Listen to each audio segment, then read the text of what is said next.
December 2019 in Paraguay, we could have ever imagined what lied ahead. Although we are here to discuss the COVID-19 pandemic recovery, I take this opportunity to honor and remember the millions of lives lost to this disease and the critical situation our countries continue to face. Although 2020 was historic for many reasons, it was also important because it was the 10-year anniversary of IPU's resolution on youth participation in the democratic process, the text that triggered on youth movement. Although we were unable to meet to celebrate the occasion, the work of the IPU and its young MPs did not decrease. And we are very excited to share with you many of the results of this work over the next 2 days. Between the pandemic, the other critical issues our world faces and the 10th anniversary of the IPU resolution, there is no better time than now to launch a new chapter for youth empowerment in our parliaments. Youth must be at the center of the new global era of recovery from COVID 19, and their empowerment must go hand in hand. The 2021 edition of the Global Conference of Young Parliamentarians will kickstart this new chapter. During the next couple of days, the conference will focus on preserving and fulfilling fundamental youth rights and stepping up youth empowerment across recovery efforts from the pandemic. With peer-to-peer exchange of experiences, lessons learned, and good practices, we aim to establish common strategies for parliamentary action in the areas in youth participation, education, health, and empowerment. Outcomes of this conference will contribute to mainstreaming youth needs and interest in the deliberations and decisions of the IPU 142 Assembly in May through the Forum of Young Parliamentarians. So the session of the conference will start with keynote addresses and continue with presentations by experts and young MPs, followed by debates and Q&A. This conference of young parliamentarians is also different because for the first time, more senior MPs have been invited. Because youth empowerment requires contributions of all, not only of young people. We hope that this event will foster the intergenerational partnership needed to not only tackle youth empowerment, but the COVID recovery more generally. We will cover the regular housekeeping message at the start of the next session, but in the meantime, I invite you to use the chat during this meeting. We will be very active in the chat. But meantime, I invite you here. Oh, I think every people is connected. And if you have technical issues, please send a message to our colleagues of the IPU. For this opening session, I have the privilege to be accompanied by Mr. Duarte Pacheco, our IPU president. Mr. President, it's an honor that you being with us today. And Mr. Melvin Boa, member of the Parliament and president of the board of the IPU Forum of Young Parliamentarians. My dear president, my dear friend Merly, it's a pleasure to be with you today, and all the young MPs. We are very happy to have you here as a president, and congratulations for all the jobs that you have been doing during these almost 2 years. And also, we are very happy to have here our Secretary General, Mr. Manting Chungong. Mr. Secretary General, always, all the time, is with us, with the young MPs. And thank you very much for all your support in all and each meeting and forum of young MPs. Thank you, Mr. Secretary Martin Chungong. Without further ado, I am honored to invite Mr. Martin Gong, our Secretary General, to take the floor. The floor is yours. Thank you very much, Cynthia. You know that I am always pleased to be in the company of young parliamentarians because I believe deeply in that intergenerational conversation that you referred to in your opening statement. The president of the IPU, unfortunately, has had to attend to other urgent commitments and is not here today, but he will be with you in the course of this conference, and he will be able to address you in one way or the other. But Mr. President of the Board of Young Parliamentarians, distinguished members of Parliament gathered online today, esteemed guests, and I would like to recognize the presence of the United Nations Secretary General Special Envoy on Youth, Ajayatma, who is with us this afternoon, Geneva time. I am deeply pleased and honored to be able to address you during this 7th edition of the Conference of Young Parliamentarians. As you know, over the years, this conference has become a unique platform for young parliamentarians to make it loud and clear that there is no democracy without inclusion and representative participation. And there is no inclusion and representative participation without young people at the decision-making table. I would like to use this opportunity to congratulate the board of the Forum of Young MPs and its president, as well as you, Cynthia, for leading the strong and impactful IPU youth movement, a movement that drives efforts to empower youth and to promote their participation in Parliament. I strongly believe in this cause, as I said earlier, and in the value that an intergenerational partnership can bring in this regard. As the initiator of the youth movement a little over a decade ago, I feel really proud that it has blossomed into a vibrant tool for rejuvenating deliberations and actions within the IPU. This conference provides a decisive avenue to reinforce this message. This is particularly important in this period when the pandemic has challenged, as you said, Cynthia, our development model and the pillars upon which democracy rests. Dear participants, we live in a time when the sense of urgency is overwhelming us, but we should not let urgency lead to invisibility. On the contrary, we must seize the moment and ensure that efforts to confront the pandemic at all levels include young people, not only in their diverse voices and aspirations for a better today and a better tomorrow, but also with their capacities, talents, and energies to drive change. But in reality, the needs and interests of the younger generation are in danger of being left behind, and young people are in danger of being disconnected from our institutions. We are all collectively focusing our attention towards a better future, especially in the context of the current pandemic and the calls for building back better. The time is right for all of us, for us gathered here today, to have a global conversation about paving the way for a future that is resilient, equitable, smart, green, inclusive, and fair. But there cannot be a better tomorrow if youth do not have a better today.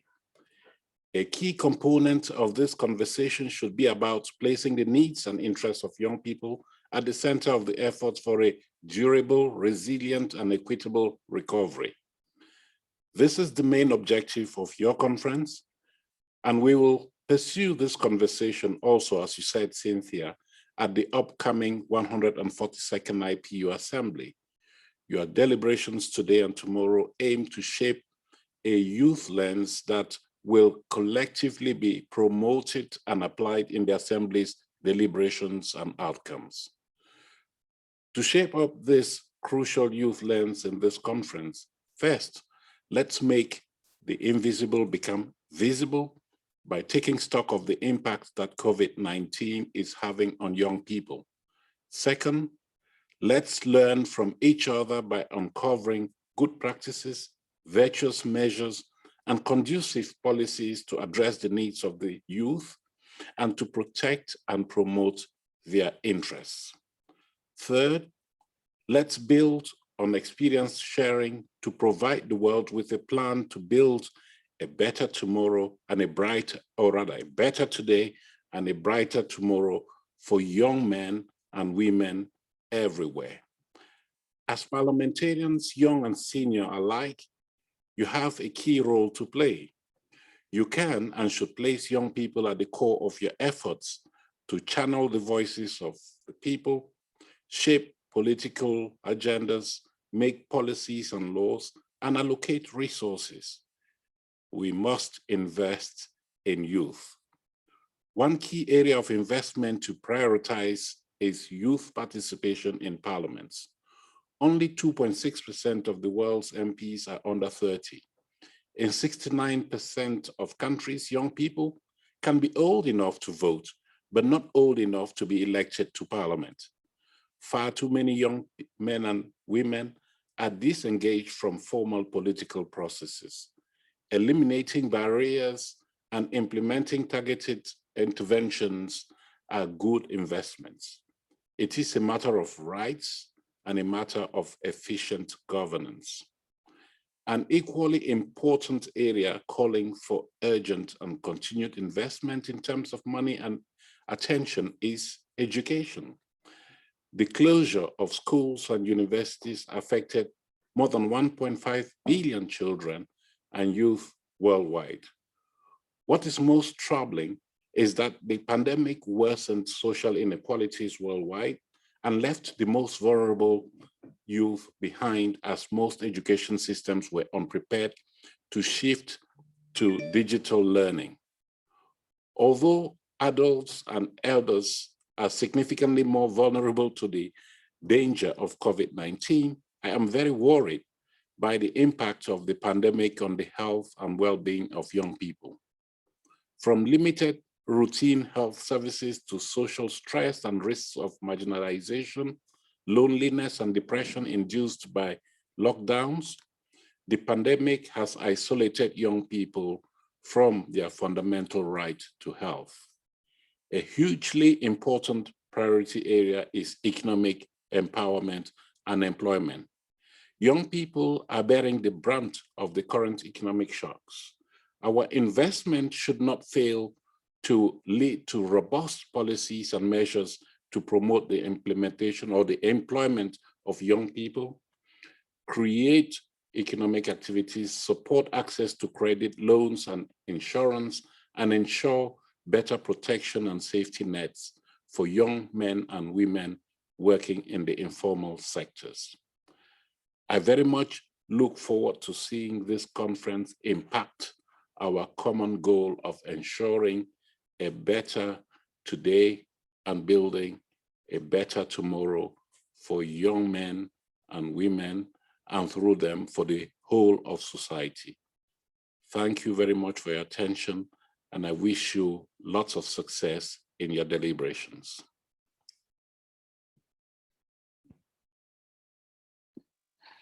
Thank you, Mr. Secretary General Martin Chungong, for these words that inspire us, and all your support here in the Young Forum of MPs Parliamentarian. Thank you so much, Mr. President, Mr. Secretary General, as someone also who began his career as a very young. So thank you for sharing this. Thank you. We look forward to working together to advance in our agenda.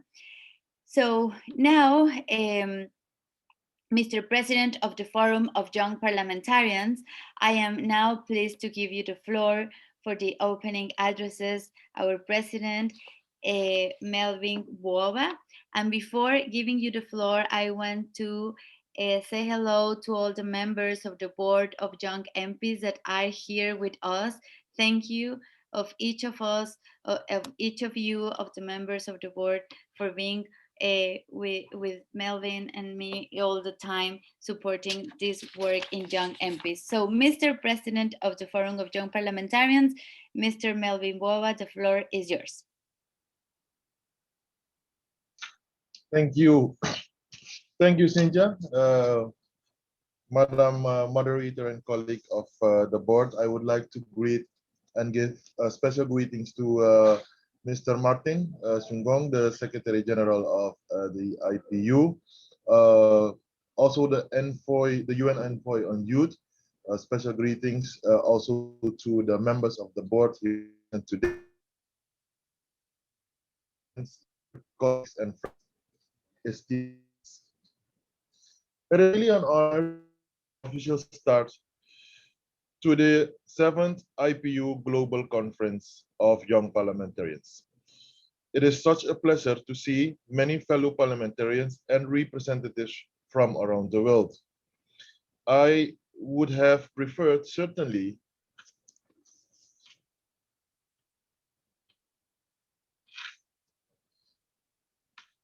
yes, here I am again.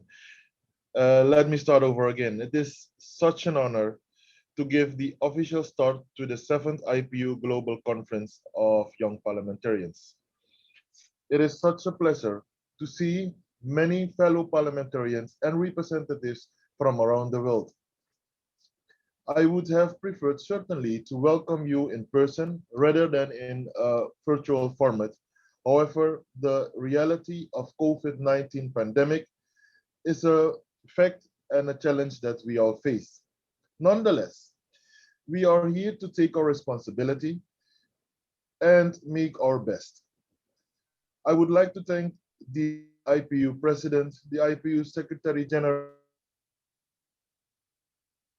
and staff for the strong support for our cause. Together, we have been encouraging a greater participation of youth in parliaments. We have also been empowering young parliamentarians to strengthen their leadership.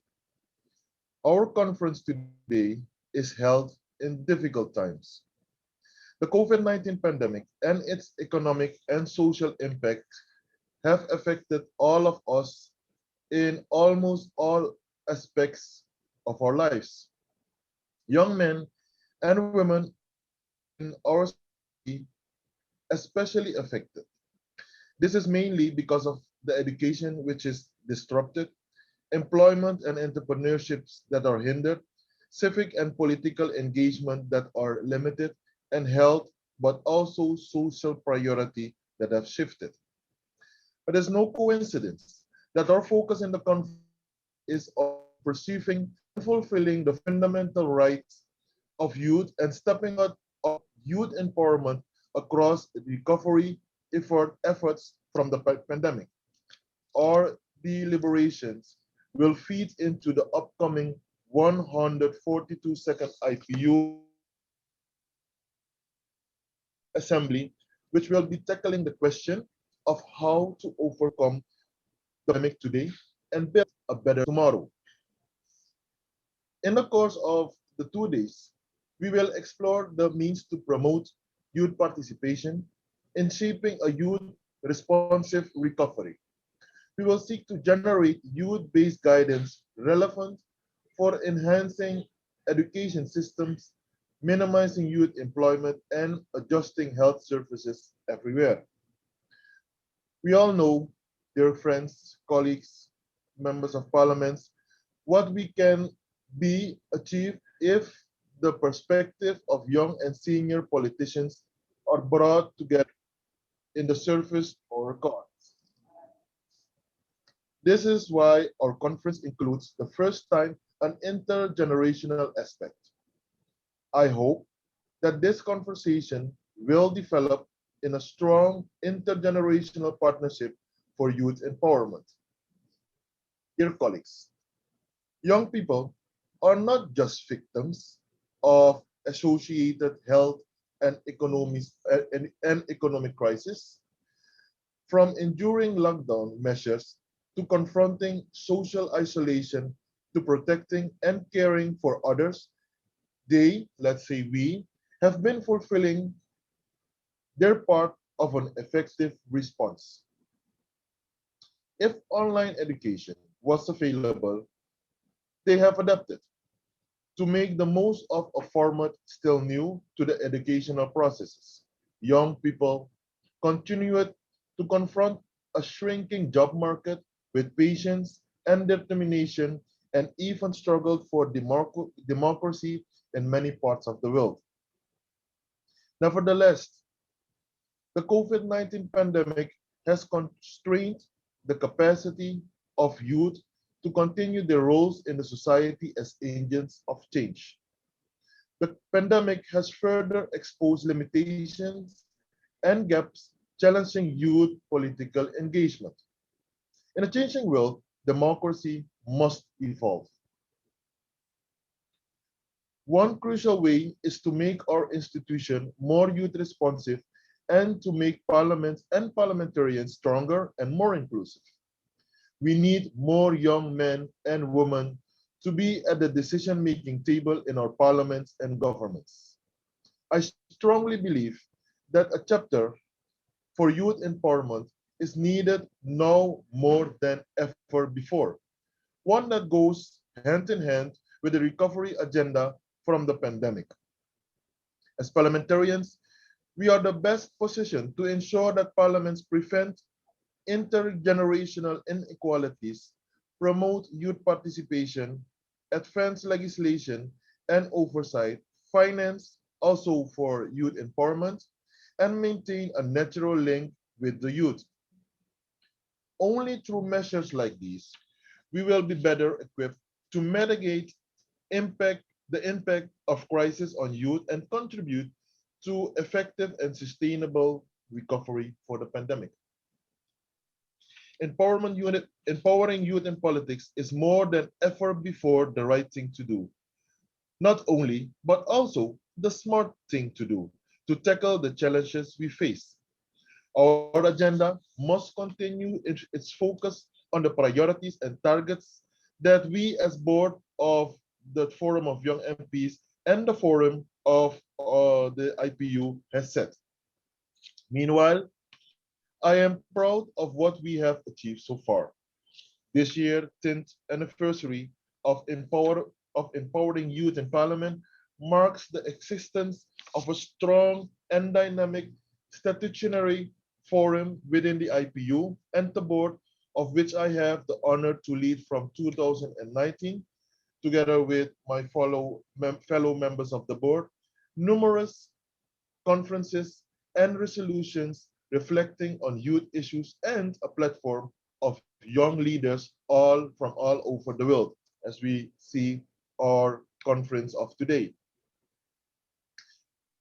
According to the latest IPU report on youth participation in parliaments, the global proportion of MPs under the age of 30 has edged up to 2.6%. This represents an increase of 0.0% points from the report in 2018. However, with 50% of the world population under 30, this remains a sizable deficit in the political representation of young people worldwide. The IPU report also shows progress in other age categories. Some 30.2% of world MPs are under the age of 45.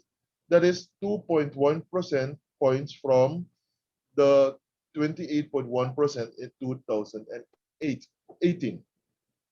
So we are making small but valuable steps forwards. I'm also positive of the progress of my own country, Suriname, which is one of the 3 countries in the world, together with Gambia and Armenia, that ranks into the top 10 countries with young MPs in all three categories. I also recognize Finland and Austria, who has the youngest Speaker of the House, who both have the youngest Speaker of the House at the age of 31. So I repeat, I also recognize Finland and Austria, who has the youngest Prime Minister, both at the age of 34, and Bolivia for the leadership of the youngest Speaker of the House at the age of 31. Me, myself, was 32 when I got elected as Deputy Speaker of Parliament, also one of the youngest in the range. So we might note youth leadership is not something we like or talk about. It is a fact. I'm hoping that we can position youth empowerment at the center of building back better. As president of the forum, I will also, after my term, surely further encourage and support the IPU and its agencies, member states and donors, as well as the private sector institutions, increase support to the implementation of concrete initiatives that promote the involvement, participation, and development of our youth. No matter which country we are from, or political party we belong to, we are in this together. We pledge to continue this movement in solidarity. The IPU is ready to support us in our efforts, and I want you to please note a very familiar African proverb. If we, let's say you, want to go fast, go alone. If you want to go far, go together. So let's go together. And I invite you to please take advantage of this conference to voice your needs, share your good practices, and put forward innovative solutions for a better tomorrow. I thank you all, and I wish you best at the 7th conference of Global Conference of Young Parliamentarians. Thank you very much, and good luck.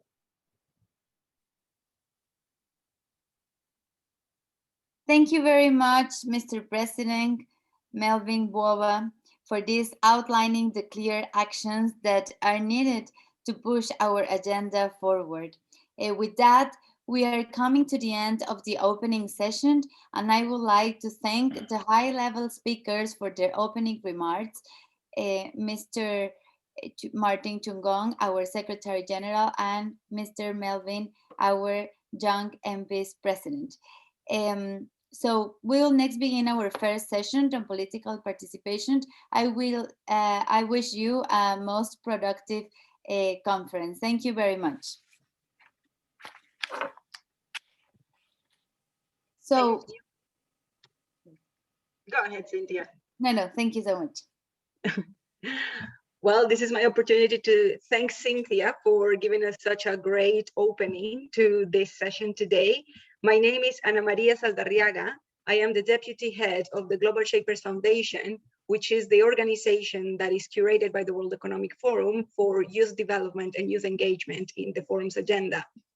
And I am very, very pleased to be with all of you today, not only as a person who works with young people, but also as a young person myself, knowing that we have so many members of parliament that are working very hard to ensure not only to represent young people, because I know that you do many other stuff, but also to represent the power of what young people can do when they are in positions of parliament.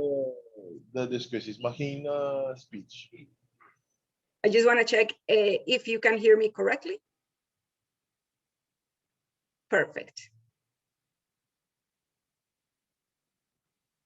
Cynthia, so I do want to thank you for these remarks. And is there any other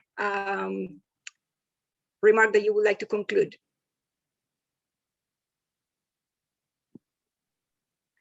No, Anna, just recognizing all the work that you have been doing with the young MPs, and we are ready to start our session 1 about youth participation. Perfect. Thank you very much.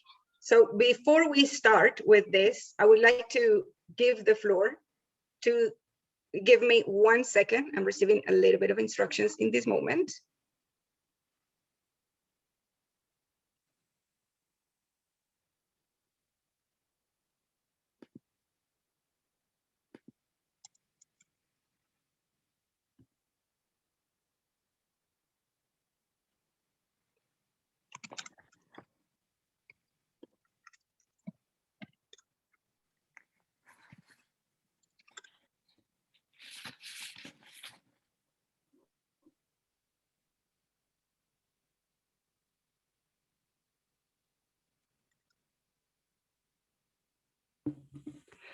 Madam Chairperson of the session, dear Cynthia, the floor is yours. Thank you so much. So, I am honored to chair this first session of the 7th IPU Global Conference of Young Parliamentarians. My name is Cynthia Lopez Castro. I'm a Mexican congresswoman. I am member of the board of the IPU from the Young Forum of MPs. So I'm very pleased and to moderate this first session. So I am honored to chair this first session of the 7th IPU Global Conference of Young Parliamentarians. Thank you, the IPU, for this opportunity, and our president, Mr. Melvin Boba.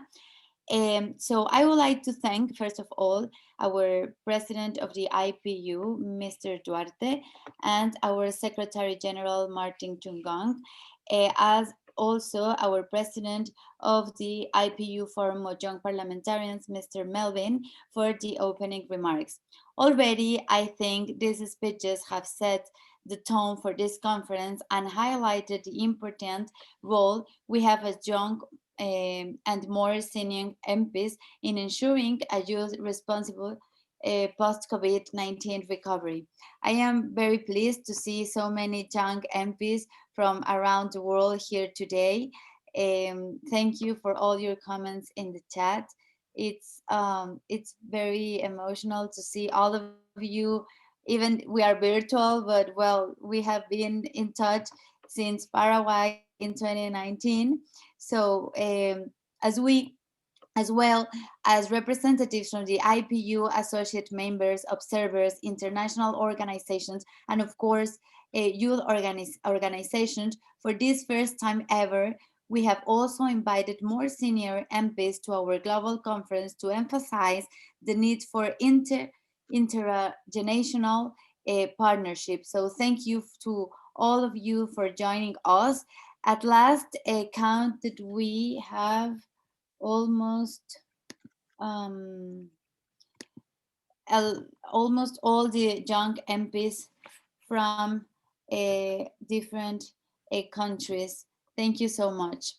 So, dear colleagues, over the course today, I would like to encourage you to engage in lively debates, to interact, and to share your views, experience. I hope that we bring our energy and enthusiasm. I therefore ask that we avoid reading prepared speeches, so it would be a great idea to just speak like out of your heart, to engage in genuine and candid discussions. In this spirit, there will be no list of speakers on the agenda item. Oh, here we have over 250 MPs registered from over 80 countries. Thank you so much for joining. And well, I don't know if there is no translation. I think yes. Yeah, we are 250 MPs from 80 countries. So I am honored now to get this underway with our first session, which is on youth participation at the time when global community is trying to tackle unprecedented challenges caused by COVID-19. The political participation of youth is not only a right that must be fulfilled, but it is also the smartest investment that can be made to an inclusive, effective, and sustainable collective response. Parliaments have a key role to play in the addressing these gaps and eliminating existing intergenerational inequalities that have been enhanced due to the pandemic. But parliaments also stand to gain by working with partners and others, especially youth, at the grassroots in advancing the youth agenda for all. So it's important that we continue supporting these youth quotas that we have been talking all this year. We are only the 2% of the young MPs in the world, so we need to continue promoting the youth quotas all around the world so we can have more young parliamentarians, like giving the voice from all a generational. So without much further ado, I have the honor to invite Mrs. Ja Hayadma Jake, the UN Secretary General's Envoy on Youth, for her keynote presentation on enhancing partnerships between parliamentarians and youth. So, Mr. Yahalma, the floor is yours, and it's an honor to have you here.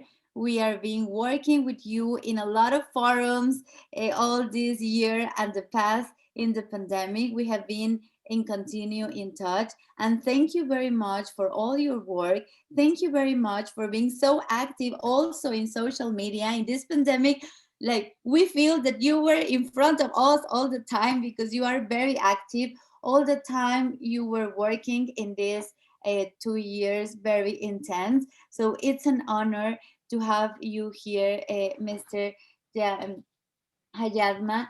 It's an honor to receive you in the IPU and recognize you as a woman that has doing so much in the UN Secretary General's Envoy on Youth for all youth around the world. So it's a pleasure, and the floor is yours. Thank you very much, Cynthia. Thank you for giving me the floor, and also it's such an honor for me to be in the same virtual panel with you and my friend and colleague Anna as well, with whom I've had the pleasure to work with over the years as well. Excellencies, ladies and gentlemen, good morning, good afternoon, good evening to everyone who has tuned in from around the world. From looking at the numbers that Cynthia has just shared, I think we have a truly global audience of young members of parliament, young and old, and supporters and stakeholders as well. I hope that all of you are well and that all of you are healthy. I would also like to express my solidarity with many of you and your countries who are going through another wave of the COVID-19 pandemic, particularly countries like India and my home country, Sri Lanka, who are really at a very critical stage of responding to the pandemic. And I wish you my wishes and prayers at the beginning of my remarks. I want to also thank the Secretary General of IPU, Mr. Martin Changan, for inviting me to be a part of today's discussion, and IPU's youth team for organizing this very important event. As it was said many times today, although more than half of the world's population is under the age of 30, only 2% of the members of parliament in the world today are under the age of 30. And I think these numbers speak for themselves. Young people are often excluded from participating in political and decision-making spaces, even though they have a right to participate in public affairs. Unfortunately, our systems are to a large extent rooted in structures of sexism, ableism, and ageism. Politics, therefore, is often regarded as a space for older men, mostly, who are politically experienced or have inherited a seat at the table, marginalizing young people, especially young women and girls, from running for political office and making a change. While young people are leading citizen movements at a large scale, from marching for women's rights, for social justice, for climate justice, but they're still not seen in formal political spaces at the same scale and at the same scope. We see a growing mistrust of young people in political institutions and a sense of alienation from elected leaders caused by policies that do not reflect the priorities of young people, that do not mirror their concerns and that do not speak their language, being it national parliaments or multilateral institutions like the United Nations that I work for. So it's important to bridge this trust gap. But how do we do this? If you ask me, we do this by being more transparent and being more accountable. Young people do not accept that power is for a few and privileged only. Power should be something that should be shared and should be enjoyed by everyone, despite their age and identity. We do this by creating safe spaces for meaningful inclusion of young people, expanding the boundaries of what constitute a politician or the right political conduct, making sure that young people who engage can speak truth to power from their own lived experience without the fear of retaliation. And we do this by being more inclusive, ensuring diverse representation. So when we talk about young people, not just a particular group of young people, but young women, young indigenous people, young migrants, young refugees, young people living with disabilities, young LGBTIQ people, and young people in all their diversity. These steps are necessary for our ability to realize the Sustainable Development Goals, particularly SDG 16 on peaceful inclusive societies, by providing accountable and inclusive institutions for governance at all levels.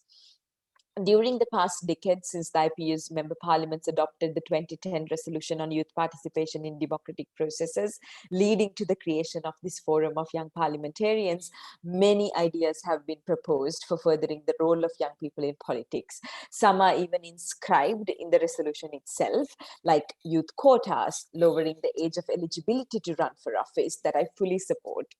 Other recommendations are continuously developed as a response to the reality we are living in. I think that we will see an increased demand from young people to be meaningfully included in political decision making as we build forward from the COVID-19 pandemic. The United Nations, of course, ladies and gentlemen, recognizes it cannot achieve the UN's mission without working with young people as equal partners. Our blueprint for enhancing meaningful participation of young people is the UN's youth strategy, which is called Youth 2030, which was launched by the Secretary General in 2018, an ambitious system-wide effort and the very first of its kind. Protecting and promoting the rights of young people and supporting their civic and political engagement is a key focus and a priority area in the strategy. And it's important for us that this happens at the national level, but also at the global stage.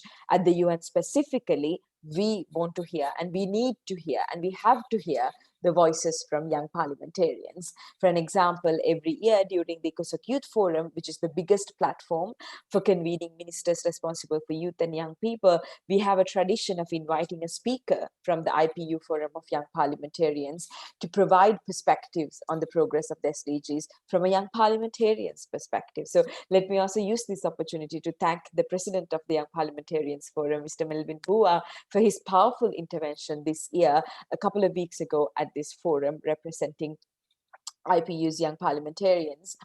My office also works very closely with IPU as one of our key partners in the Not Too Young to Run campaign, which is an initiative that advocates for aligning minimum voting age with the minimum age of eligibility to run for political office.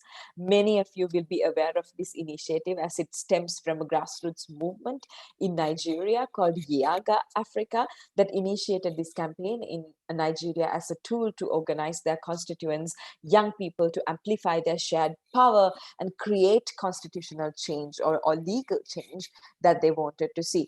To me, this is an excellent example of how youth-led activism and formal political action can go hand in hand and shouldn't be seen as opposites. Lastly, I want to highlight our recent collaboration with IPU in relation to the ongoing Generation Equality Forum, which is a global multi-stakeholder convening aimed at achieving irreversible progress towards gender equality. Based on the consultations and discussions between young women parliamentarians, young women leaders from civil society and others, we developed a call to action with concrete recommendations on how to increase young women's political participation and leadership for generations to come. A direct response to the fact that young women are the least represented even within the political leadership and gender equality in politics, it's a long way out of reach. And I'm sure that you will all agree that this needs to change. I truly value our partnership with IPU and young parliamentarians all around the world in pushing for the United Nations values and collectively to further its cause. So with that, let me end where I started. As the UN Secretary General's Envoy on Youth, I am concerned by the underrepresentation of young people in politics, particularly in national parliaments, because young people have an inalienable right to be represented when laws are adopted, budgets are negotiated, and governments are held to account. Their exclusion from these processes is, from what I see, a violation of their right and undermines the valuable contributions that they can bring for the good of all people today and for the future generations to come. They are powerful advocates for intergenerational collaboration and accountability towards a more just, sustainable, equal, and a fair world. So it will only benefit us all to have more young people in all their diversity represented in politics and in parliaments for the collective future that we are all building together. Thank you very much once again for inviting me today, and I look forward to the discussions. Thank you, Madam Envoy of Youth, for these insightful remarks. Thank you for being with us. Thank you for this speech. Thank you for being very in commitment with youth participation and for being an example of the things that we have to do. Thank you so much. It's an honor to have you here today. And we are very proud of what you're doing. We are very proud about all your work and our cooperation for young women's political participation and leadership. We had lively discussions back in November, and I am happy that solutions and recommendations from our joint event were reflected into call to action.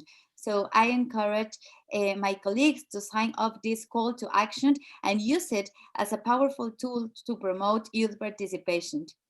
Thank you so much, our youth envoy of youth, Madam Mrs.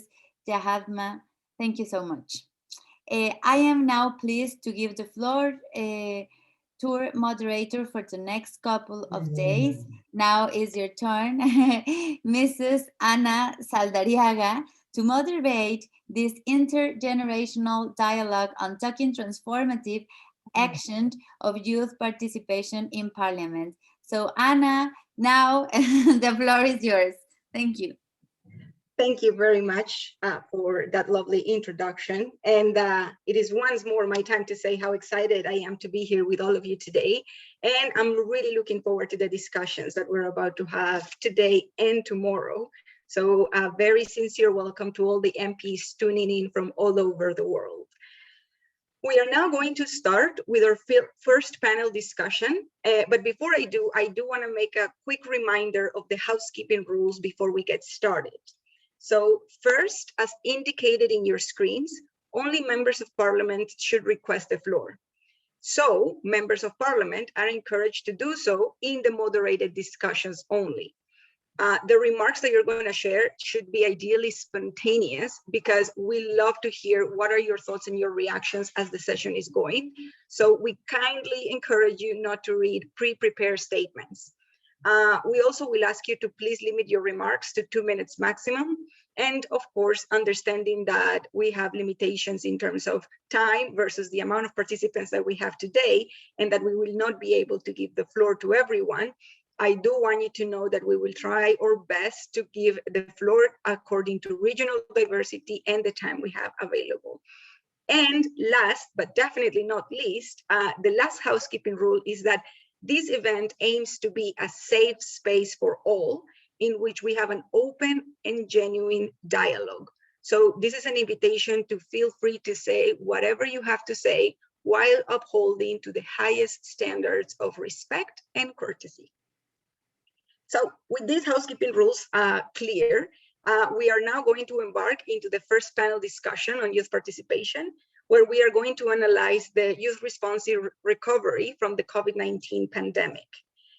So I'm pleased to share that today we're going to have two highly equipped panelists The first one is going to be Ms. Zainian Hilal, who is the manager of the Youth Participation Program at IPU, and Ms. Eugenia Catalfamo, who is a member of Parliament of Argentina.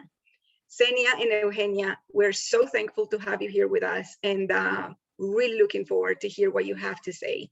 So let me start this panel with Xenia, to whom I'm giving the floor, and you have up to 4 minutes to share your remarks. Xenia, the floor is yours. Thank you very much, Anna. Hello, everyone. It's very nice to see you all on screen. I hope you are all okay and keeping safe. It's a great pleasure to see you all again in this wonderful conference of young parliamentarians, your conference. I'm very pleased to present to you today shortly our new report on youth participation in national parliaments. We know that you await the publication of this report from one edition to the other. So here we are. We have the most recent report published last week only. So you have it all fresh now. The report is based on data and research that the IPU carries out, and this research has started in 2014 and has continued since then. And the main objective of this report is to paint a clear and precise picture of where youth participation stands and in Parliament, and also to analyze the challenges, the barriers, and offer solutions. All of this is in this new report. The report includes facts and figures disaggregated by age and disaggregated by sex, comparative data and analysis.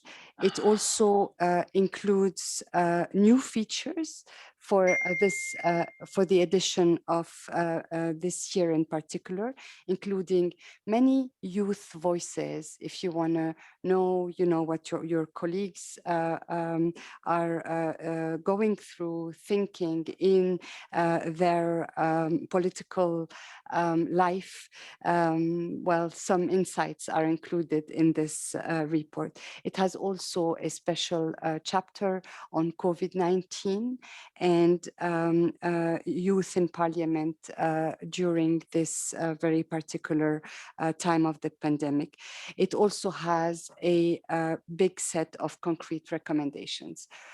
Let's have a look at the facts and figures to start with. And you have in front of you, and we left it quite for some time for you to be able to see where we stand in youth participation in Parliament.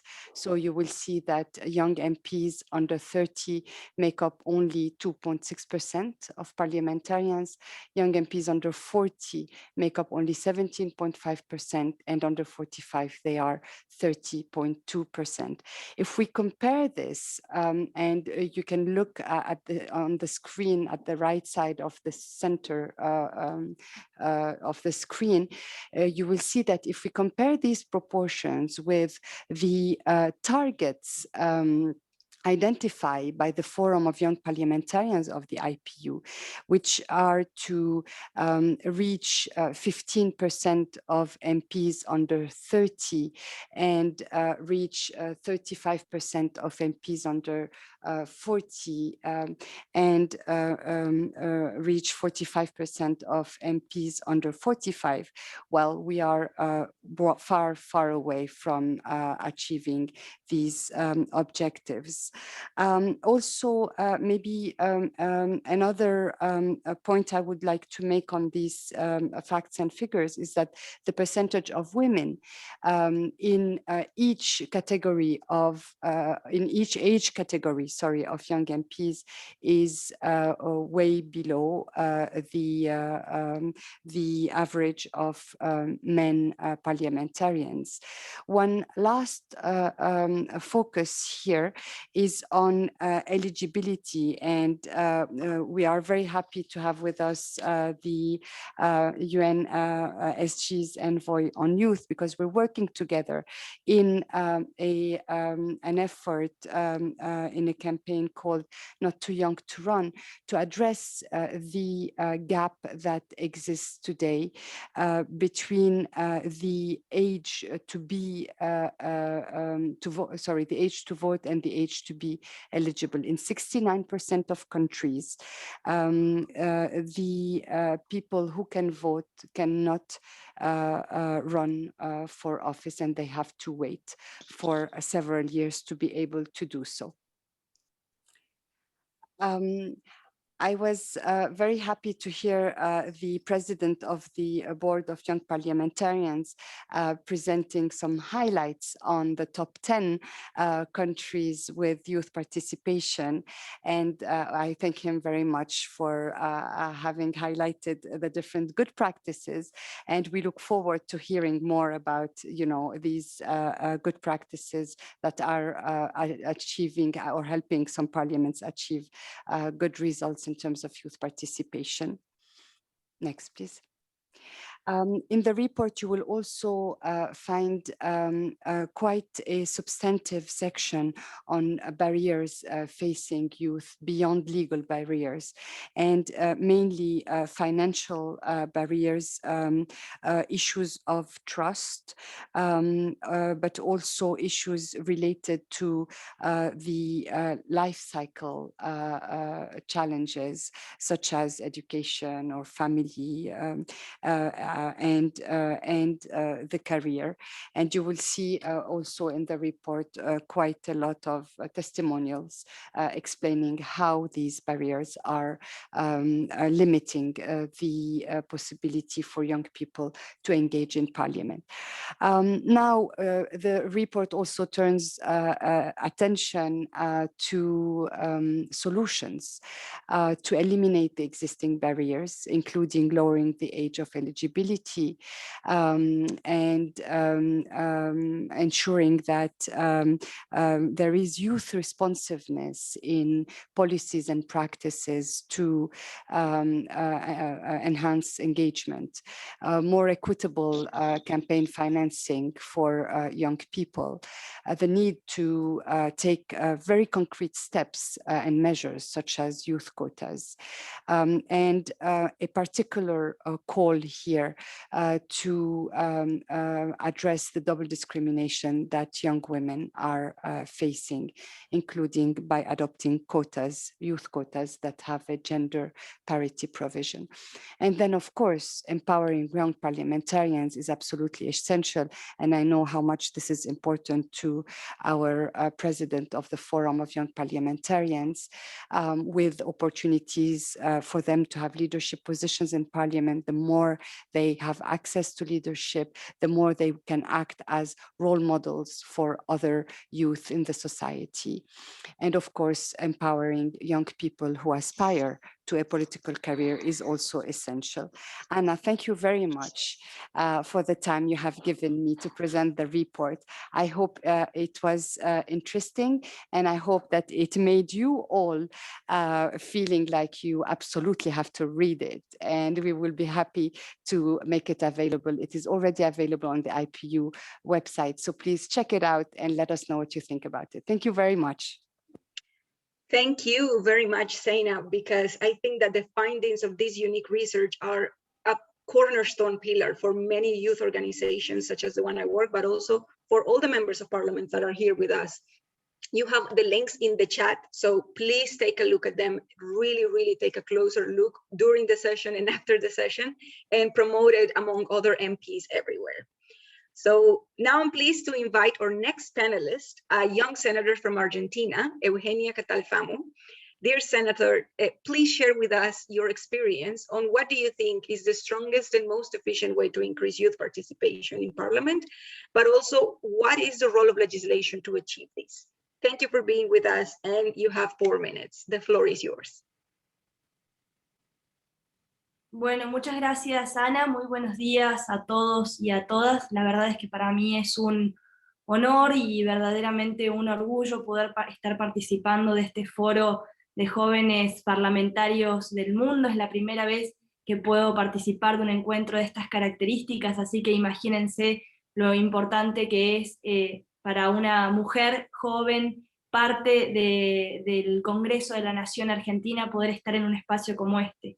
La verdad es que un poco, voy a tratar de ser breve, pero la verdad es que un poco cuando pensaba cuáles eran las ideas que quería exponer en este panel, me parecía fundamental, en primer lugar, como legisladores jóvenes, poder admitir, poder aceptar que el sector de las juventudes es uno de los sectores quizás más vulnerables, no solamente en mi Argentina, donde prácticamente el 50% de jóvenes entre 15 y 29 años de edad se encuentra en condiciones de pobreza, sino también en la región y en el mundo entero.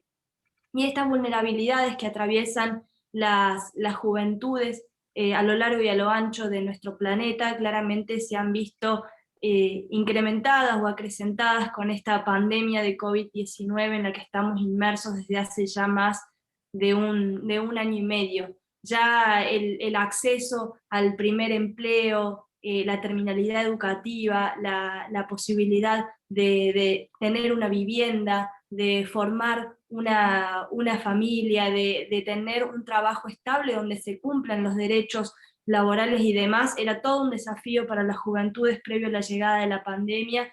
Claramente con esta crisis sanitaria que estamos atravesando, esto incrementa estas brechas, y por sobre todas las cosas quienes más perjudicadas se encuentran son aquellas mujeres jóvenes, ¿no? Porque creo que la pandemia ha incidido no solamente en las brechas de género, sino también en las brechas etarias.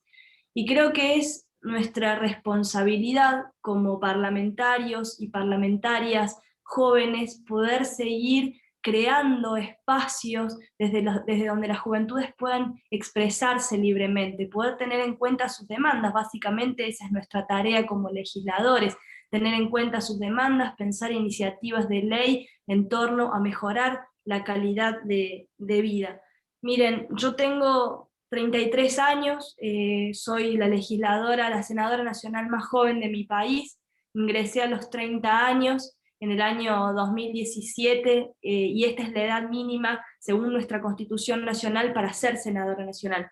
Quizás es por esto o porque verdaderamente cuando ingresé al Senado de la Nación siempre me propuse representar a las juventudes que todos los días trabajo por y para ellas, para que tengan una voz, para que tengan un voto dentro del Congreso de la Nación Argentina. De hecho, junto con mi equipo de trabajo, que son todos jóvenes, hemos presentado varias iniciativas de ley en torno a esto, ¿no? A mejorar la calidad de vida de las juventudes de mi país.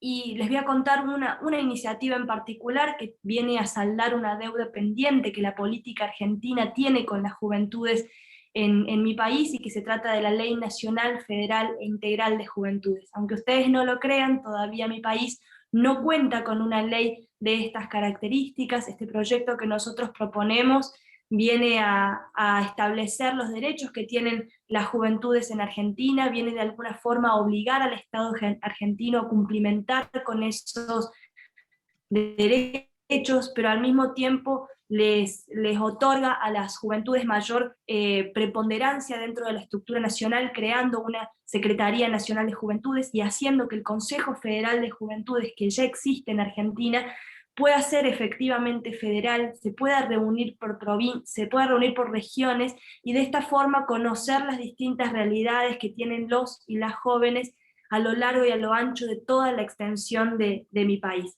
Pero quizás lo más importante de esta iniciativa de ley que nosotros estamos proponiendo es que haya un presupuesto propio para la concreción de políticas públicas en torno a los jóvenes. Porque como ustedes sabrán muy bien, dentro de los presupuestos generales de las administraciones nacionales, si le damos prioridad de Estado a una temática, si le otorgamos presupuesto propio. Y respecto de la... Sí, perdón. Bueno, decía que respecto de la representatividad, que es otro de los temas que estaban en este panel, la verdad es que yo pienso que el gran desafío que tenemos las dirigencias políticas en todo el mundo es poder evitar que a la crisis sanitaria y económica se le sume la crisis de la representatividad. Yo creo que la pandemia hoy nos invita a repensar absolutamente todo, y en esto de poder repensarnos todos tenemos que repensar esas actitudes individualistas que no nos conducen a nada, tenemos que repensar el tema de las tareas domésticas y de cuidado que históricamente recayeron y recaen por sobre todas las cosas en las mujeres y en las mujeres jóvenes. Tenemos que repensar el rol de los maestros y las maestras en la educación de los niños, de las niñas y de los adolescentes, de la conectividad como derecho humano, de la actividad que el hombre realiza en el mundo y que ocasiona tanto daño ambiental, entre otras cuestiones que claramente ponen de manifiesto la necesidad de estados presentes que puedan hacerse cargo de las demandas de la sociedad en su conjunto. Y en esto un poco de los estados presentes, y ya para ir finalizando, creo que si hay algo que nos une como países del mundo en el marco de esta crisis sanitaria que atravesamos, es que ya sea países más ricos o más pobres, más desarrollados o menos desarrollados, todos los estados nacionales se han robustecido en el marco de esta pandemia, siendo los actores centrales en la administración de esta crisis sanitaria. Yo creo que esto ha sido muy necesario para generar condiciones de igualdad, para generar mayor crecimiento y progreso en el marco de la pandemia. Y las juventudes atravesamos un rol que es preponderante en este sentido, con ideas frescas, con ideas innovadoras, con ideas quizás más desafiantes y más revolucionarias, que ponen en perspectiva otros puntos de vista que también necesitamos atender. Por eso yo creo que debemos seguir ocupando espacios, que tenemos que perderle miedo al error, tenemos que perderle miedo a la incomodidad, porque también básicamente esa es nuestra forma de crecer, de fortalecernos y de evolucionar como seres humanos. Así que la verdad es que agradezco mucho este espacio, sobre todo bregando por más lugares de participación política para las juventudes del mundo entero. Muchísimas gracias. Thank you very much, Senator, for sharing Argentina's pathway. Your experience as a woman who is also young reminds us about what Xenia was actually talking about, the double discrimination, which is a good reminder about the importance of intersectionality in youth representation. So let's never forget about having all those lenses. So with this understanding that legislation is powerful also to enhance youth participation, I believe that we can give the floor to other members who would like to share this experience as well. So as such, I would like to ask, for example, the MP of San Marino to share what are like the good practices that you have seen in your country, and if you would like to share them with us.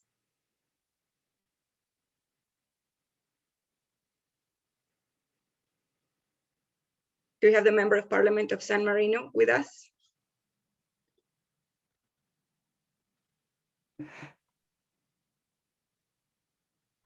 Okay. Okay. Then, if not, sorry, Anna, we have time for maybe two quick interventions, and we have now San Marino. Perfect. Great. Lorenzo, the floor is yours. If you can stick to the 2 minutes, we would heavily appreciate it. Sorry, if it's possible, I have a little problem with connection. If it's possible to talk after, is it possible? Yes, it is possible. Sorry. Sure. No problem whatsoever. So in the meantime, shall we? Yes, go ahead, Zaina. Anna, sorry, I'm seeing, some people are requesting the floor. So of course we cannot take many, as you were saying, but our colleagues from China have requested the floor, and our colleagues from Bahrain. I'm taking the order. I'm just giving you the order. Perfect. MP from China, the floor is yours. You have 2 minutes.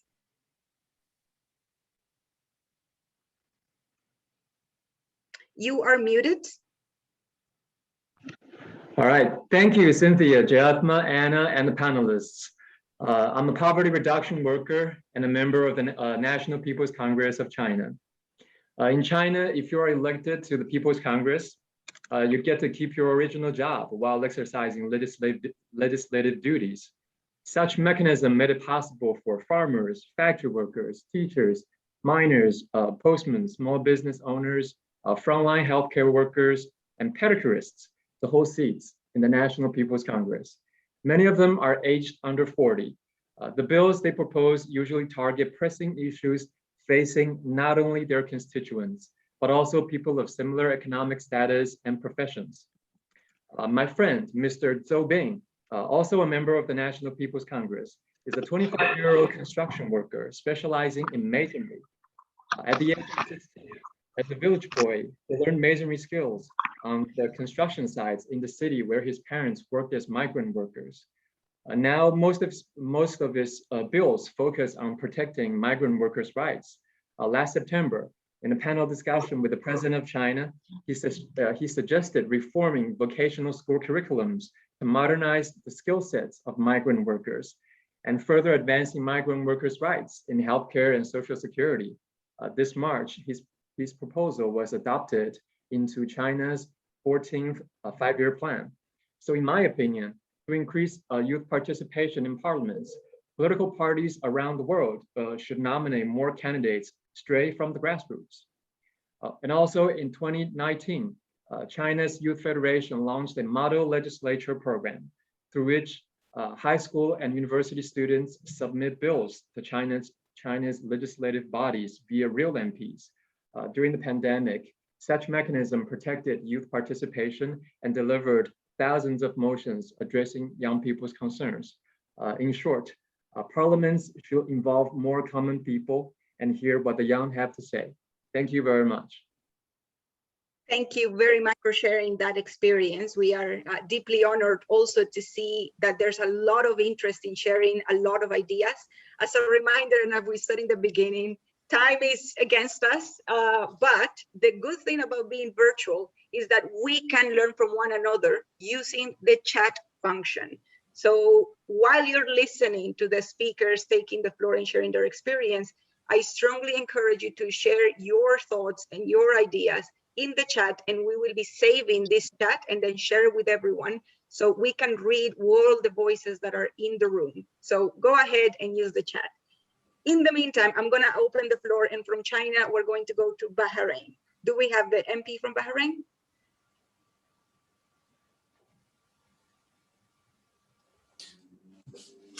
مساء عليكم بالخير. أتكلم باللغة العربية والإنجليزية، والله أي لغة أختارها؟ ممتاز. Yes, you can. Okay, fine. أحمد العامة، طبعا رئيس لجنة الشباب والرياضة مجلس النواب وعضو مجلس النواب في مملكة البحرين. طبعا التجارب يمكن تختلف من دولة لأخرى من ناحية التشريعات الخاصة بالشباب، لكن أمانة في مملكة البحرين أو كوني كرئيس لجنة الشباب والرياضة هناك العديد من التشريعات اللي نهتم فيها لتقليل أيضا الأعمار، بحيث أن يكون هناك غيابيين في الأعمار بين 18 إلى 21 سنة. يمكن احنا عندنا اختلاف في هذا السن الحين، بس الأغلب بتكون على 21 سنة بتكون العمر الحد الأدنى للعناصر الغيابية من الشباب. أمانة من تجربتنا السياسية في مملكة البحرين يمكن وصلنا في هذا المجلس الأعلى تمثيل الشباب، عندنا 25% من الأعضاء مجلس النواب هم من فئة الشباب، وهذا ما يشجع ويزيدنا حماس بحيث أن نمكن الشباب. لكن للأمانة أركان العمل التشريعي في مملكة البحرين سواء من قيادة سيد جلالة الملك بالإضافة للحكومة اللي فيها كثير من الشباب، أيضا أعضاء مجلس النواب اللي فيهم كثير من الشباب، فهناك الأركان الثلاثة تجمعت مع واحد وفي تكونت عندنا رؤية جدا سليمه. يمكن سمعت بعض الارقام اللي فيها بعض الدول 50% فيهم شباب، يمكن احنا عندنا في اقليمنا في الخليج العربي يمكن نفوق 60%. لذلك هناك اهتمام كبير من كل الاركان موجوده في مملكه البحرين للشباب لتمكينهم وتعزيز مكانتهم. وشفنا يمكن الجائحه، واكثر من شخص تكلم عن الجائحه، لكن ابطال الجائحه هم كانوا فئه الشباب، هم القيادين كانوا في هذه المرحله. وشفنا كيف ابتكاراتهم وابداعاتهم حتى في العمل التطوعي كان فئه الشباب هم قادة المرحله السابقه. فانا سعيدين بالمشاركه معاكم والسماع للاراء، وان شاء الله نطلع من اخراجات نخدم فيها فئه الشباب في المستقبل. شكرا لكم.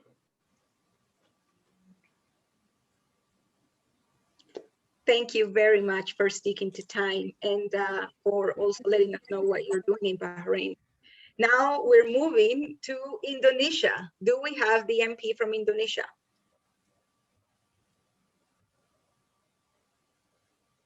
Yes, thank you.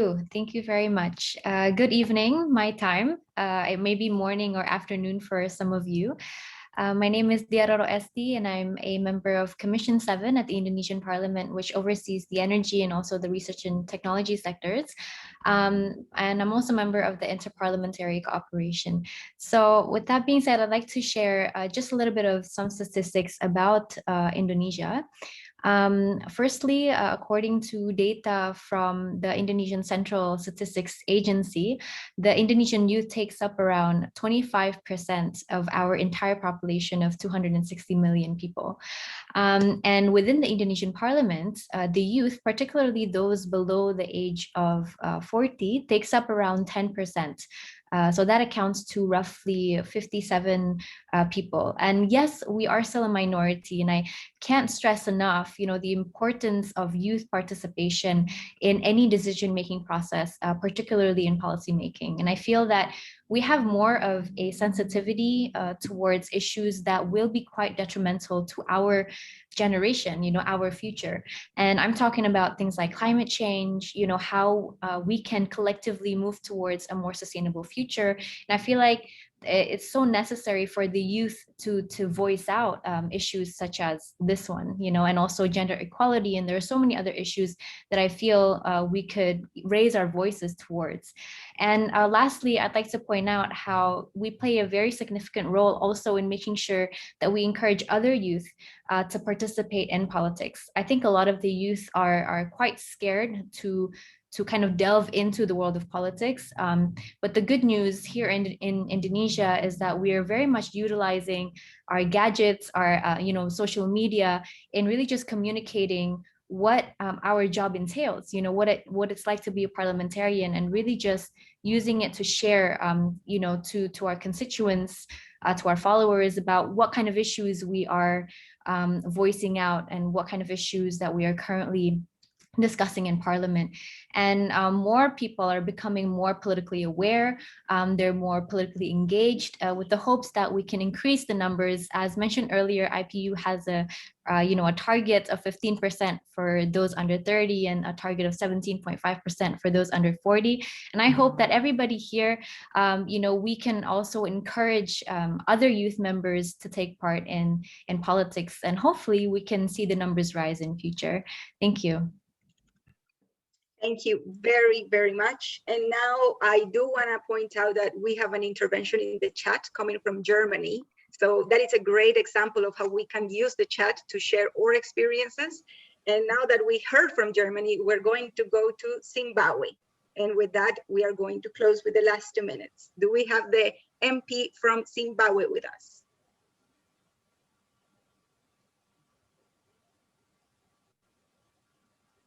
Great, the floor is yours.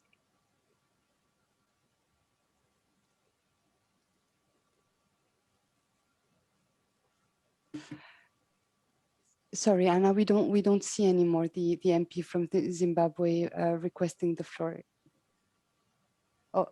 We see him, but he's muted. Can you hear us?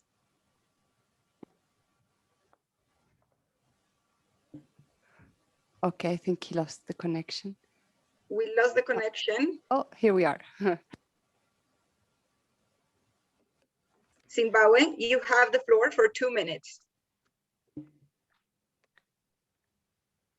In the meantime, I invite you to read the chat. We have great interventions coming from Thailand as well. Anna, sorry, we've been calling on Zimbabwe, but it's actually Mr. Oye is from Guinea. Perfect, thank you very much. MP from Guinea, the floor is yours for the next 2 minutes. Oui, bonjour à tous. Moi, c'est Oye Biavogui. Je suis rapporteur d'un groupe parlementaire parce qu'il y a au total 3 rassemblements républicains et j'ai 29 ans. Au niveau de la Guinée, il faut dire que la 9e législature est en réjouissement parfait parce que vous comprendrez qu'au niveau même du bureau exécutif, la plupart des secrétaires parlementaires qui entourent le président de l'Assemblée nationale sont tous des jeunes. Et à côté, au niveau des groupes parlementaires, j'en ai cité des commissions de travail également ou des jeunes pilotes. Et surtout la commission qui pratiquement, à travers laquelle 90%, 80% des lois passent, essentiellement pilotée aussi par des jeunes. Et je crois qu'il y a voilà, un de nos collègues qui est là, honorable Jean Touba, qui est au sein de cette commission. Mais en dépit de cela, il faut dire qu'en Guinée, nous sommes en train de travailler sous l'initiative des jeunes députés, bien entendu accompagnés par le président. Et celle qui a eu à initier cela, c'est honorable Zinab, et les questeurs, la deuxième questeur de l'Assemblée nationale. C'est une sorte d'activité pratiquement extra-parlementaire où nous essayons de permettre à des jeunes qui viennent de toute tendance, bien entendu, à ce qu'on se rencontre dans un cadre décontracté, décomplexé, et éventuellement, les jeunes essayent de poser des questions sur le fonctionnement de notre Parlement. Et ça, nous disons que ça permet à la fois de rassembler ces leaders générationnels, parce qu'en Guinée, au total, nous avons 3 générations. Donc, ces leaders politiques, les aînés, ils sont là, nous, les jeunes aussi sont là, nous discutons. Et je crois que ça permet effectivement de faire comprendre à la jeunesse et la nécessité de s'engager en politique. Parce que du point de vue juridique, il faut dire que la République guinéenne a fait une avancée. Aujourd'hui, l'âge requis pour être député ou participer à une élection, c'est 18 ans. Dans les années antérieures, ce n'était pas le cas. Donc, ici, à la République Guinée, bien entendu, c'est ce que nous sommes en train de faire. Et nous serons bien heureux de pouvoir partager cette expérience avec d'autres parlements parce que nous constatons que les jeunes, essentiellement, sont en train de s'intéresser à cela. Maintenant, le travail, certainement, qu'il y a à faire, c'est de voir comment ça va être éclaté pour que ça puisse toucher toutes les préfectures de notre nation.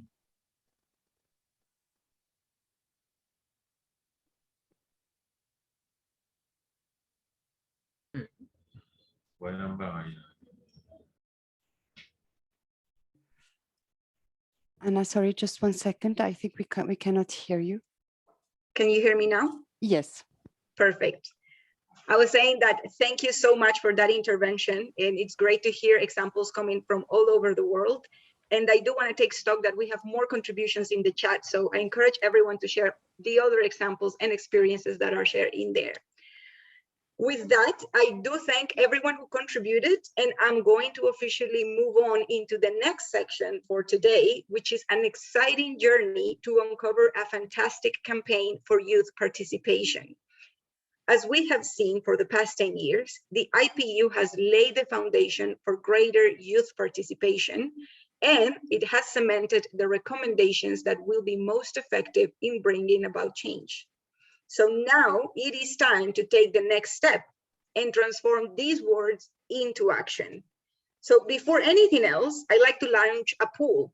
And in this poll, I want to take a stock not only of your energy, but also about your readiness. So I want to get a sensing, are you ready to take action today to promote youth participation in your parliament? So in a matter of seconds, please vote.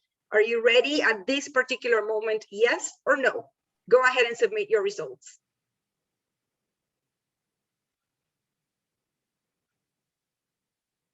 I see the votes coming in. You should have a screen popping up in front of you. And as I take the last votes, now I'm going to ask to show the results. And as you can see, we have a staggering 99% of people who today with us are ready to say yes to youth in parliament, which is fantastic because that means that we are super ready to get to the next step, which is action. So for that, I am pleased to invite the wonderful IPU team led by the Secretary General of the IPU, Mr. Martin Chung-Gong, to support you in the transformation from your yes to youth, from parliament to action. So Karine, Anda, Johnny, Kate, Sena, the ball is in your court.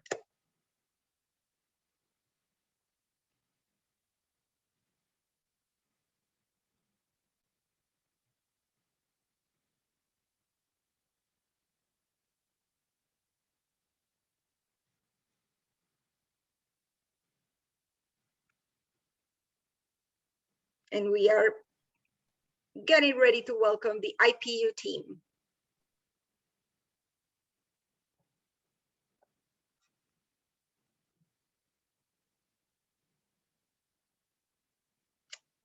I can also see that we are working with the interpreters, so bear with us for just a moment.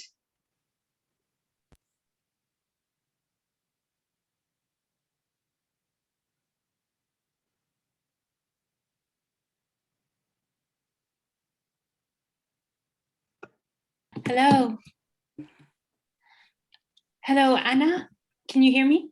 Yes, we can hear you perfectly. Thank you very much. I'm sorry about this, and thank you very much for this opportunity.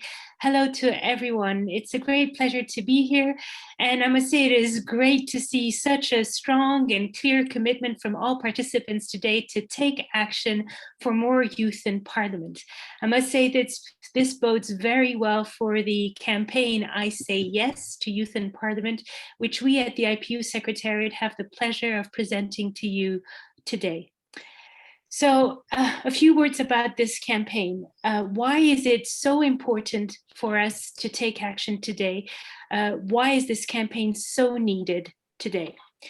Well, I think from what we've all heard, and we all agree that we stand here at a very unique moment in time, at a once-in-a-generation opportunity to reshape our societies at a time where most of our countries are faced with major challenges linked to the global pandemic and the climate change crisis. Decisions need to be taken, bold ones, and these decisions will affect the world of tomorrow. These decisions will affect the world in which youth of today will be living in. And so it seems logical and only too normal that young people today have the opportunity to actually take part in these decision-making processes, have their voice heard, and shape the decisions that will be eventually adopted. But we all know that only 2.6% of the world's MPs are under 30. This is, of course, not acceptable, and it needs to be changed.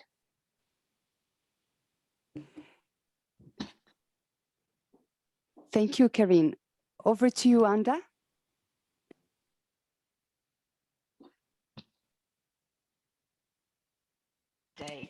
And indeed, IPU has been working on enhancing political representation of youth for over a decade, ever since the adoption in 2010 of the resolution on youth participation in the democratic process.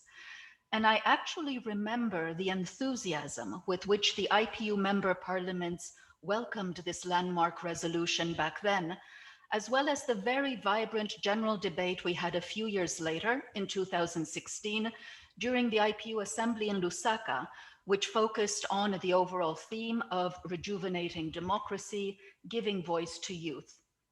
In the years that followed, we have seen the emergence of a strong youth movement at the IPU, promoted by the young MPs and supported by their more senior peers and by the IPU leadership. This movement has grown over the years and led to some great achievements. Among these, the IPU has become the world leader in data and information on youth participation in parliaments. Platforms of young MPs have been established, which allow for networking, capacity building, and strategizing. Moreover, policy guidance to empower youth has been produced, and parliamentary leaders have been mobilized. Very importantly, many of these parliamentary leaders have expressed their readiness to support our movement. Over to you, Jonathan.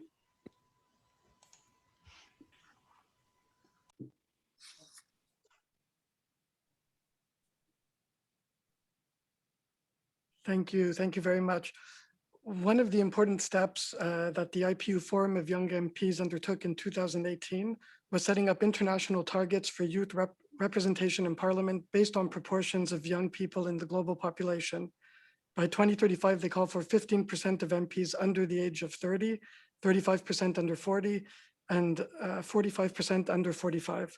They also call for gender parity under these thresholds.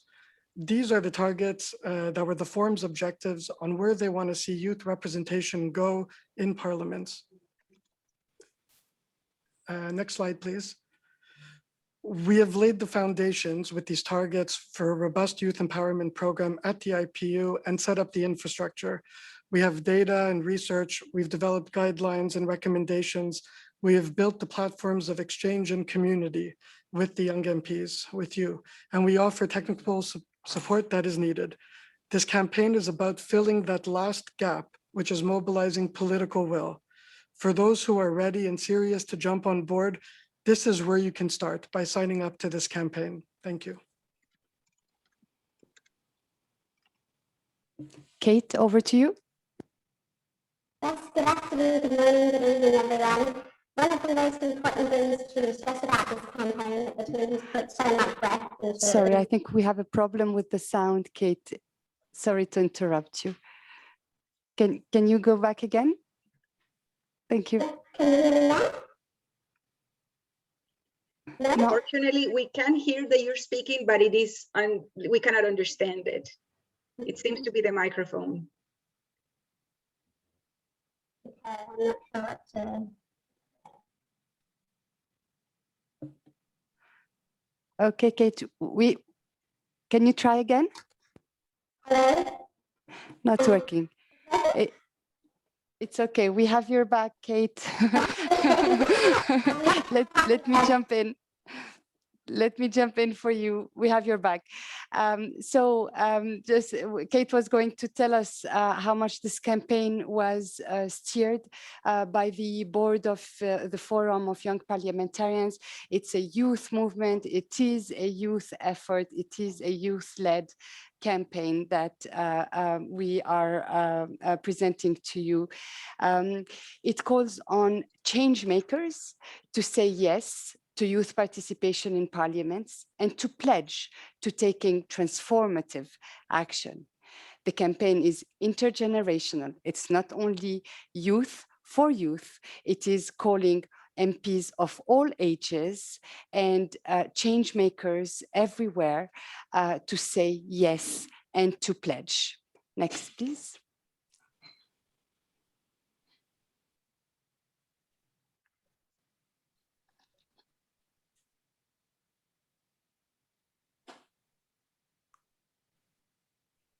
Thank you. Let's have a look at who are these change makers that the campaign calls upon.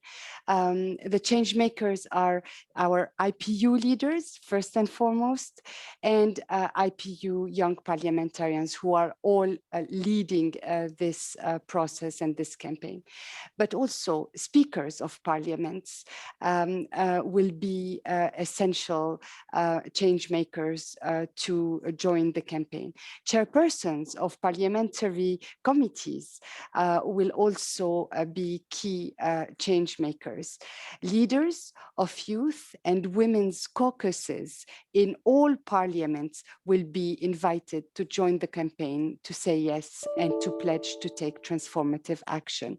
But we will also count on the support of other key stakeholders, including youth influencers and also youth organizations and associations and youth reps all over the world, in your countries and at the global level as well. So what is the campaign asking these change makers to do? The campaign will be asking the change makers to work, take action, to have more young men and more young women parliamentarians inside our parliamentary institutions everywhere, to enhance also the work that parliaments are doing on youth and for youth, to empower young parliamentarians who are already in parliament, you all who are with us today, but also to mentor young aspirants, young people in society who are interested in joining politics and see themselves stuck. The campaign will also invite everyone and each and every one of you to mobilize others. We all have our networks, small or big, and we need to mobilize all our networks to join the movement and to take youth participation from words to action. From our end at the IPU, we will have and we will put in place a multi-year program of support for the change makers and for their parliaments. And this is why you have seen us all, IPU staff, under the leadership of our Secretary General, presenting this campaign to you, to say that we are here to support you as individuals wanting to bring about change for youth participation, and your parliaments as institutions who want to lead the way and have more young men and more young women parliamentarians. We thank you so much for your attention and for your support.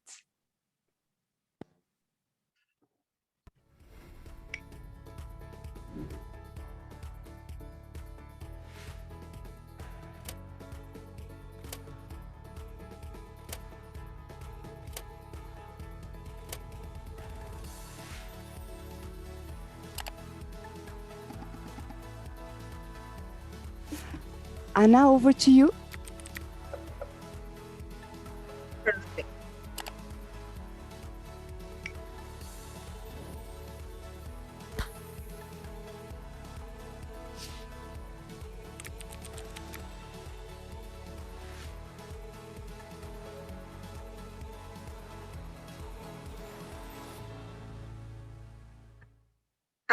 Amazing. I genuinely feel that this campaign is not only super excited and super empowering, but I also feel that it's very well thought of and it is very well designed, particularly because it comes at a time in which youth participation is more crucial than ever if we want to build back better. So thank you so much, IPU. This all makes me want to say yes and be a change maker myself. So thank you for curating this, and I'm sure that the MPs here are going to make sure to amplify these campaigns in their national realities. Anna, thank you so much. I will launch, if you allow me, a travel into the website of the campaign. Absolutely. Please show us and guide us. Thank you so much.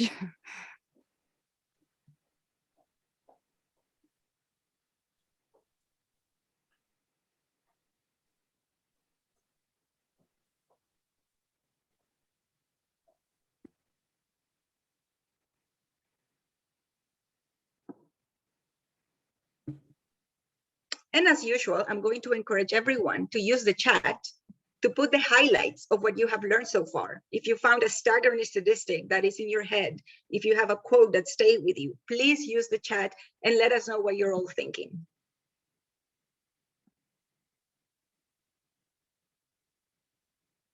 Thank you so much, Anna. We are facing some little technical issues here. You see, it's everywhere. It's 2021. Everyone has gotten used to having, oh, you're muted. Oh, give me a second. My microphone is not working. I'm sure that all MPs here can totally relate. And because this is a safe space, we understand each other. And moreover, we're supporting each other. Absolutely. Thank you so much, Anna. But I do want to see comments in the chat. So please, people, help me here. I would love to hear what you're thinking.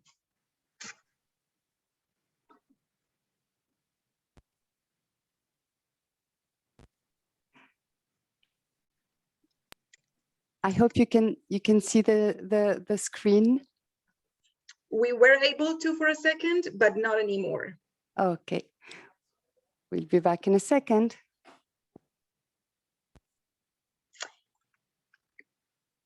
Amazing. We have chats coming in. Thank you. This is a great opportunity to learn from one another. So use this opportunity wisely. You have over 200 people representing 80 countries. Use this time.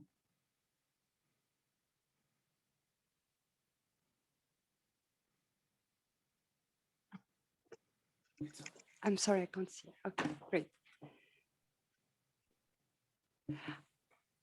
Anna, I think we're ready. Yes, we can see the screen. Great, perfect. Okay, so this is the website that will where the campaign is hosted, and we invite you all to click on the link that has been put in the chat to discover the campaign. You will see on the website, please next slide, the landing page includes the key pledges of this campaign, I Say Yes to Youth in Parliament. And these pledges invite all change makers, all people who want to bring about change, to commit to taking transformative action.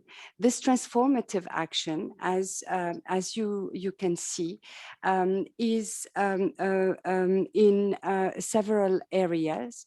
The first one is to take action to adopt quotas, youth quotas, and youth quotas including gender parity provisions. The second pledge is to align the age to be eligible with the age to vote. If the age to vote is 18, the age to be eligible should be 18, and young people should not wait several years. The third pledge is to support youth mechanisms in Parliament, because these mechanisms are very strong gates to be able to move on youth empowerment. Such mechanisms are youth parliamentary committees, for example, or youth caucuses and networks of young parliamentarians. They need to be there, they need to exist, and the pledge is to create one in your parliament. If it doesn't exist, reinforce it, join it, make it vibrant if it already exists. The fourth pledge is to empower young parliamentarians once they are in office. It's not easy being in parliament, and they need to have also access to leadership positions and to be able to have an influence on parliamentary work. The fifth pledge is about empowering young people in society, young aspirants to political career, and mentorship here is the key word. And we invite you to pledge to help others, to help young people interested in entering parliament. The last pledge is for you to promote this campaign, to say yes loud and clear, and to have many others joining the campaign. On this front page, you will have many tools to use to explain why this campaign is important and interesting. And if you click on the pledges, you will be able to fill a form. It's super quick. It takes just a few seconds for you to enter your name and a few details, to click on the pledge that you want to take. You can take one, you can take two, but you can also, take all the pledges and say yes to doing all of these actions that we are inviting you to do. Once you've done that, you can share on social media the good news that you have signed up, that you pledge to enhance youth participation. And on social media, you can share this news and call on others to join the campaign. I thank you very much, Anna, for the time. And thank you also to all our participants for their patience. We've been facing a few issues here. I just want to end by saying that we at the IPU are at your service. If you want to know more, if you want to contact us, if you want your parliament to launch the campaign, I say yes to youth in Parliament. If you want to launch the campaign yourself, there we have a toolkit that is also on the website and that you can use freely and independently. Just let us know what you're doing and we'll be there. We have your back. Thank you so much. Amazing. Can I ask every member of parliament here to give a huge round of applause, a virtual applause, and congratulating the IPU team for creating such a detailed campaign. I genuinely can say that this is everything that any person and organization who is working for youth participation could ever hope for. It comes with like the interaction, the visual assets, the social media toolkits. So it's literally ready. So thank you so much for making our advocacy work so easy. And so yes, congratulations to all of you. And now I also want to say congratulations and a big thank you to everyone who is sharing your thoughts in the chat, whether if it's a quote or a statistic. I am also seeing a lot of resources that are being shared in addition to the toolkits that were created for this campaign. So if you have any other best practices that you think that might be good for other participants to be aware, please put those resources in the chat as well. And then now we're going to put the cherry on the cake in the launch of this campaign. And for that, I am thrilled to invite Mr. Martin Chungong, the IPU Secretary General, to officially launch this wonderful campaign here and now with all of us reunited. So, Mr. Secretary General, let's cut that ribbon and get it started.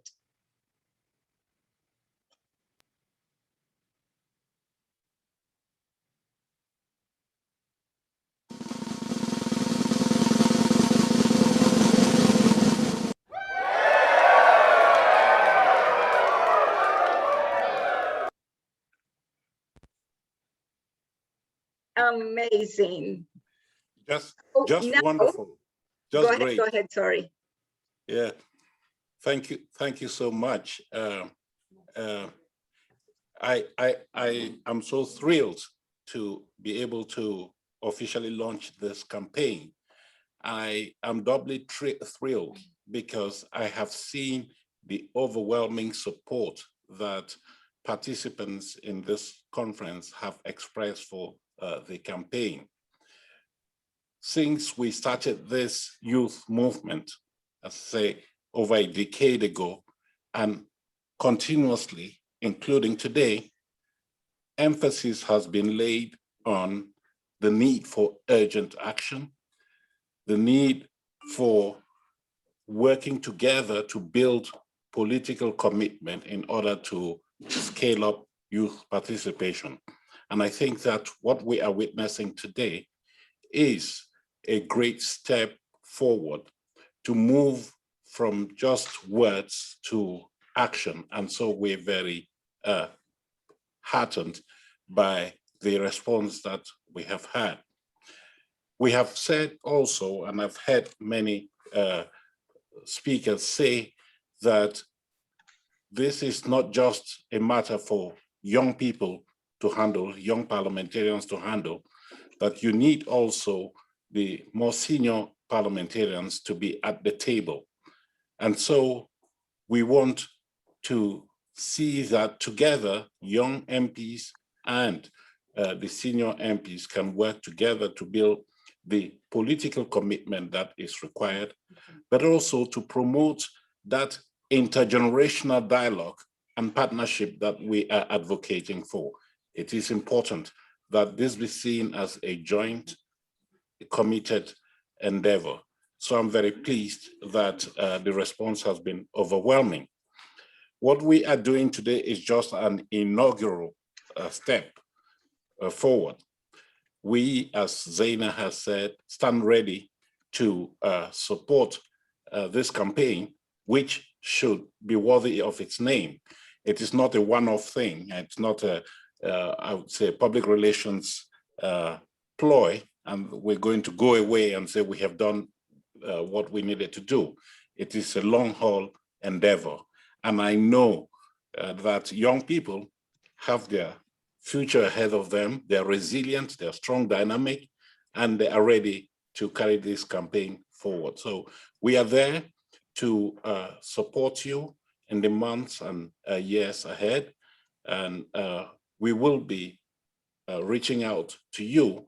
Zaina has just presented to you the dedicated website that we have produced for you, but she's mentioned also the toolkit that is available, and other material will be designed, including workshops and webinars, in order for us to take those pledges forward in our respective institutions. And of course, we want to work with Parliament as an institution in order to mainstream youth political empowerment in the parliamentary processes. So let me join my colleagues in encouraging you to go and convince those who have not signed up to the pledge today, but also the wider parliamentary community, so that together we can have a critical mass of champions to move this campaign forward. You have seen today that power is literally at your fingertips. You just have to click that button and your commitment is known to the world as a whole. So once again, it gives me great pleasure to be launching this campaign with you all. And together, I'm sure we're going to succeed, because again, this is a movement and the campaign is intended to take that movement forward. Thank you very much. Thank you, Mr. Secretary General. And I sincerely hope that you're following the chat, because you can see that there is a lot of thank you messages for the work that IPU has done and the work that the team has done. And there are also already a lot of pledges coming up. So thank you so much for everything that the organization and the people in the organization are doing this. Now, I have a challenge for the parliamentarians that we have here with us, and is that I'm going to ask you to go to the website and make live right now your pledge. Do it very quickly, and the moment that you have done it, please come back and raise your hand using the hand function in Zoom. So then by the next couple of minutes, we're going to see everyone raising with their hand raised, and then we will be able to see how many of us have actually made the pledge right now, taking the lead and leading by example. So, and we can see that there's already a lot of people who have done it. So fantastic. And I look forward to see many, many hands on Zoom as you're making the pledge.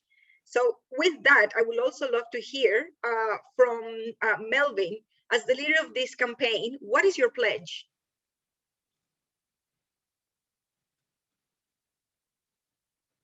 Melvin, the floor is yours. Yes, Anna, thank you very much.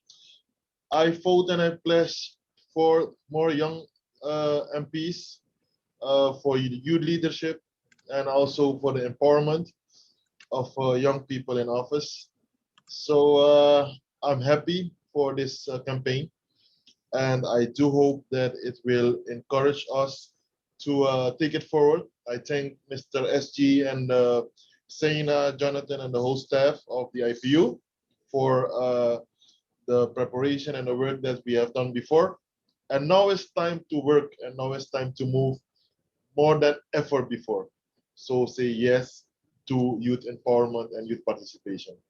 People, let's go for it. Totally, let's go for it. Now, Cynthia, over to you. What's your pledge?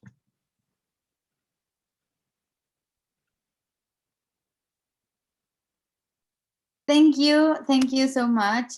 I say yes to promoting youth quotas. I say yes to this pledge, promoting youth quotas, so my parliament is truly representative of the young men and women of the country it serves, and youth quotas that include a gender parity provision 50-50. So the youth quotas enhance the selection and promote of young candidates, helping talented young people overcome some of the barriers to being elected. In turn, seeing younger people represented in parliament can increase the level of political engagement of young people and their legislative representation, adding to a steady growth in the number of representatives. So the challenge of the IPU is to continue promoting your cause. So I say yes to this pledge.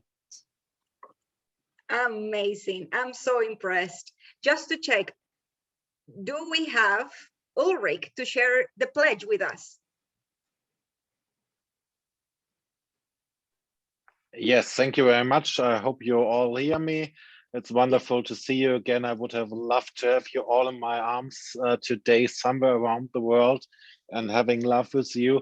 But it's not possible, so we can see us here today. And thank you, Mr. Secretary, for your support for our campaign and the wonderful staff, IPU, Sena and all, Johnny and whoever did it in the back. You made a great job. I pledged for all of them. I'm not a friend of quotas, but I know that in some countries around the world, quotas is the only way to make it able for young people to come to parliament. So I know why that is. In Germany, we wouldn't need it. I think it's our thing to do to support young candidates all around the world. And we have to see how we can fund them for the campaign. That's something really special in some countries around the world. You need money to run for offices. And that's something we have to see how we can fill up the parliaments with young people, being our future for all the world around, and seeing Africa, where we have 65% under 25, it has to be not a miracle, but it has to be the part of what we have to do, that young people enter parliament and make democracy all around the world powerful and healthy. Thank you very much. Thank you so much to all of you for sharing your pledge, and to everyone who right now use the raise function here on Zoom, because it means that you're giving us evidence to say that you have made the pledge, even though I'm sure that everyone at heart has done it. The important thing is that once this Zoom meeting is over, you make sure to use these resources and to amplify them. So I hope that you do it wisely. So the commitment and dedication of this wonderful intergenerational cooperation, and I do want to emphasize the word intergenerational cooperation, because it's something that has been common throughout all the speakers that we have had today about the importance of young people and senior people working together, is really, really inspiring and heartwarming. I am sure that many young men and many young women will be also inspired to join parliaments around the world when we see so many leaders like you and the leaders that you're going to inspire to join the campaign supporting this effort. So now I want to invite all of us to continue signing up and spreading the word in your parliament, so that as many MPs can also join, and that we can actually have from a pledge an actual change at the local and national level, and that we can see more young people represented in decision-making process. So with this, I am now handing the floor back to our talented chairperson, and looking forward to having you in the rest of the afternoon. Thank you so much. So dear colleagues, I wish to thank all the speakers for this contribution, to thank our Secretary General, Mr. Chungong, for being with us all the time, and as well as the IPU, all the staff from the IPU. Thank you so much. Thank you, President Melvin. And for the launch of this exciting new campaign, congratulate all the team of the IPU. I encourage all participants to check out this platform. I say yes, the website that now we can see again in the chat if you haven't do it. So today, and start transforming words to action. A special thank you as well to the inaugural challenge change makers who have now signed up. I can't wait to see the next launch of the campaign at the IPU Assembly next month. So, well, very happy to close this part of the session. There is all time that we have for this session number 1 of youth participation. We will now have a short coffee break, and I invite you to be back in 2-3 minutes. So at 4:13, 14, we will come back so we can proceed with session 2. So go for your coffee. Only 3 minutes and we are back. Thank you so much.